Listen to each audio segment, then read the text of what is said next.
Hello friends, વિનીની રસોઈમાં આપણું સ્વાગત છે। આપણે આજે કંકોડાનું શાક બનાવીશું। સૌપ્રથમ કંકોડાને આપણે 2 પાણીથી ધોઈ નાખ્યા છે અને એની થોડીક આપણે છાલ કાઢી નાખશું। છાલ કપાઈ જાય પછી અંદરના આપણે બીને કાઢી લેવાના છે। આપણે ભરેલા કંકોડા આજે બનાવવાના છીએ અને શરીર માટે બી કંકોડા બહુ સારા હોય છે। અત્યારે ચોમાસાની ઋતુ ચાલે છે એટલે ચોમાસામાં કંકોડા ખૂબ જ આવે છે।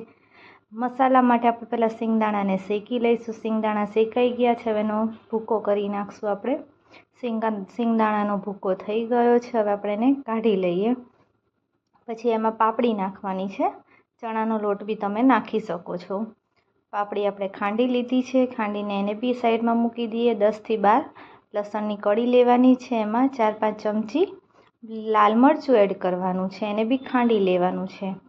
ખાંડી લીધા પછી બધું મિશ્રણ મિક્સ કરી અને એમાં મીઠું નાખવાનું છે, 3-4 ચમચી તેલ નાખવાનું છે, નાખવાનો છે થોડોક, એમાં હળદર નાખવાની છે, હિંગ નાખવાની છે અને આમચૂર પાવડર નાખવાનો છે। કોઈને ગળપણ જોઈતી હોય તો ગળપણ બી એડ કરી શકાય છે। લીંબુનો રસ બી એમાં એડ કરવાનો છે થોડોક, જેને જે પ્રમાણે ખટાશ ગળપણ ભાવતી હોય એ પ્રમાણે કરવાનું છે।